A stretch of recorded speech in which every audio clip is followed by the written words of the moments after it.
दादाजी चाहते थे कि तुम पूरी जिंदगी रिच सेकंड जनरेशन हेयर बने रहो, इसलिए उन्होंने तुम्हारे लिए एक ब्यूटीफुल फीमेल सीईओ को पत्नी के रूप में ढूंढ लिया। सामने खड़ी फेयर स्किन्ड, खूबसूरत और लॉन्ग लेगेड, मैच्योर बड़ी बहन जैसी महिला को देखकर तुमने तुरंत उसे एक वार्निंग देने का फैसला किया। मैं तुमसे प्यार नहीं करता, तुम भी मुझसे प्यार मत करना। शादी के बाद हम दोनों अपनी अपनी जिंदगी जिएंगे, किसी को किसी के मामले में दखल देने की जरूरत नहीं। तुमने भौहें सिकोड़ लीं। क्या ये सब किए बिना किसी को पीट नहीं सकते? तुम तो बस उसे देखकर ही चिढ़ रहे थे और उसे पीटना चाहते थे। जीजाजी, किसी को मारना इलीगल है, तुमने तुरंत पुराने ब्रदरहुड ओथ का हवाला देते हुए कहा। उस समय हमने प्रॉमिस किया था, मुसीबत हो या खुशी, सब साथ शेयर करेंगे। साथ पैदा होना जरूरी नहीं, लेकिन साथ जीना मरना जरूर होगा। अब तो मैं बस इतना चाहता हूं कि तुम मेरे साथ जाकर लॉ ब्रेक कर लो, इतना भी करने को तैयार नहीं हो। चेन यिचिन ने बिना किसी हेजिटेशन के मना कर दिया। मैं नहीं करूंगा। बाय बाय, इतना कहकर कॉल सीधे काट कर दी गई। तुम पूरी तरह स्पीचलेस रह गए। ये भाई बहन दोनों एक से बढ़कर एक हर्टलेस निकले। चेन यिचिन मुंह से तो बड़ी बड़ी बातें करता था, लेकिन एक्शन की बारी आते ही बुरी तरह कवर्ड निकला। जहां तक शेन किंग क्यू की बात थी, वह तो तुम्हें एक अच्छी बात बोलने में भी इतनी कंजूसी करती थी। हालांकि तुम्हें बिल्कुल अंदाजा नहीं था कि चेन शी के साथ तुम्हारी दूसरी फेस टू फेस कॉन्फ्रंटेशन इतनी जल्दी होने वाली है। शेन किंग क्यू की हाई स्कूल क्लासमेट लियान ने सच में एक क्लास रियूनियन ऑर्गेनाइज कर दी। तुम्हें लगा था कि पिछली बार उसने बस कैजुअली कह दिया था, लेकिन तुम्हें बिल्कुल उम्मीद नहीं थी कि वह इसे सच में इतना सीरियसली लेगी। क्लास रियूनियन है तो चेन शी भी जरूर आएगा। शेन किंग क्यू असल में जाना नहीं चाहती थी, लेकिन उसने पहले ही प्रॉमिस कर दिया था। ऊपर से इन क्लासमेट्स में ज्यादातर उसी सोशल सर्कल के लोग थे और उनके परिवारों का शेन फैमिली ग्रुप के साथ बिजनेस कोऑपरेशन भी था, इसलिए उसका न जाना पॉसिबल नहीं था। तभी तुम्हारा फोन हल्का सा वाइब्रेट हुआ।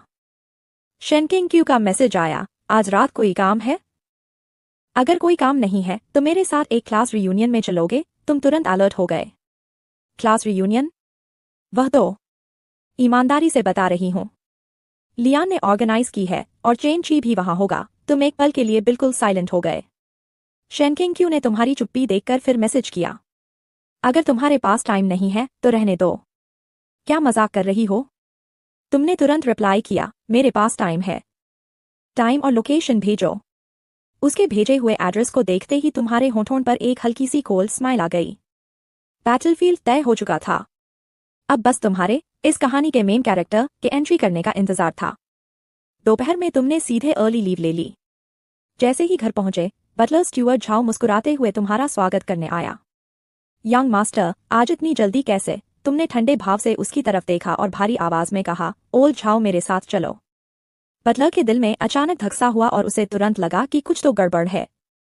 ओल्ड झाओ, लगता है यंग मास्टर का मूड आज एक्सट्रीमली खराब है। इसके बाद तुम उसे अपने कमरे में ले गए, वार्डरोब खोली और क्रेजी तरीके से कपड़े बदलने लगे। आज की इस लड़ाई में तुम्हें हर हाल में जीतना था। आज तुम्हारा सिर्फ एक ही गोल था, चेन शी को हर एस्पेक्ट में पूरी तरह आउटशाइन करना। सबसे पहले तुमने एक शार्प कट व्हाइट सूट पहना। बगल में खड़े स्टुअर्ट झाओ ने तुरंत कमेंट किया, व्हाइट प्रिंस चार्मिंग। फिर तुमने एक सटल पैटर्न वाले ब्लैक सूट में चेंज किया। स्टुअर्ट झाओ ने भी तुरंत कहा, ब्लैक प्रिंस चार्मिंग। जब तुमने एक रॉयल ब्लू सूट पहन लिया तो आखिरकार तुमसे रहा नहीं गया। तुमने पलटकर उसे घूरते हुए धीमी लेकिन सख्त आवाज में कहा, ब्लू प्रिंस चार्मिंग मत कहना। इस बार स्टुअर्ट झाओ ने आखिरकार मजाक बंद किया। उसने तुम्हें ध्यान से ऊपर से नीचे तक देखा और जेन्युइनली तारीफ करते हुए कहा, यंग मास्टर, ये सूट आप पर बहुत एलिगेंट और जेंटलमैन जैसा लग रहा है। लेकिन अभी भी तुम्हें संतुष्टि नहीं हुई। तुमने लगातार कई और सूट्स बदल डाले। स्टुअर्ट झाओ ने भी दिमाग लगाकर ओवरबियरिंग ऑरा, रिफाइंड एलिगेंस, नोबल और क्लासी जैसे लगभग सारे शब्द इस्तेमाल कर डाले। आखिरकार तुम रुके और उससे सीधे पूछने लगे कि इनमें से सबसे अच्छा कौन सा लग रहा है। स्टुअर्ट झाओ ने सावधानी से टटोलते हुए पूछा, यंग मास्टर, आज रात आप किसी इंपॉर्टेंट ओकेजन में जाने वाले हैं?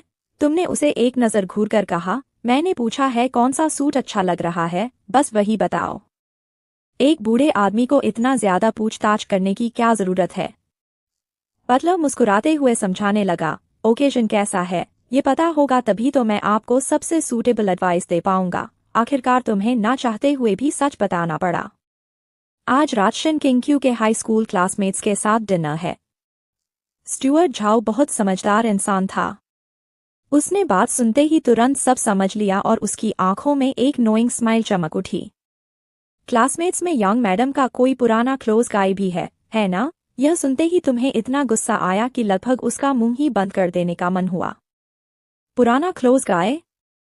ये शब्द कितना इरिटेटिंग है। तुम्हारा चेहरा तुरंत डार्क पड़ता देखकर स्टुअर्ट झाओ ने फौरन मुस्कुराते हुए तुम्हें मनाना शुरू किया। असल में यंग मास्टर, आप कुछ भी पहन कर जाए, जीत तो आपकी पक्की है। वह उंगलियों पर गिन गिन कर तुम्हें समझाने लगा, एज में आप जीतते हैं, आइडेंटिटी में भी आप जीतते हैं। ये कैसा पुराना क्लोज गाय? वह भला ऑफिशियल हस्बैंड के सामने कहाँ टेक सकता है? ये बात सुनते ही तुम्हारा मूड इंस्टेंटली अच्छा हो गया और दिल की सारी इरिटेशन गायब हो गई। लेकिन मुंह से फिर भी तुम उसे जल्दी करने के लिए बोले, ज्यादा बातें मत करो, आखिर कौन सा सूट? स्टुअर्ट झाओ मुस्कुराते हुए झुककर बोला, ब्लैक प्रिंस वाली सूट सबसे अच्छी लग रही है। अब जाकर तुम संतुष्ट हुए। आखिर स्टुअर्ट झाओ भले ही बूढ़ा था, लेकिन टेस्ट वाला बूढ़ा था। इसके बाद तुमने बिना किसी हेजिटेशन के वही ब्लैक हैंड में टेलर्ड सूट पहन लिया। आईने में अपने ब्रॉड शोल्डर्स, स्लिम वेस्ट और स्ट्रेट पॉस्चर वाले लुक को देखकर तुम्हारे अंदर जीत का पूरा कॉन्फिडेंस भर गया। लेकिन तुम्हें लगा कि इतना काफी नहीं है। तुमने तुरंत वॉच बॉक्स से अपनी सबसे एक्सपेंसिव वॉच निकाली। वह पटेक फिलिप थी, जो दादाजी ने तुम्हें तुम्हारे 18वें बर्थडे पर गिफ्ट की थी और जिसकी कीमत पूरे 1 करोड़ थी।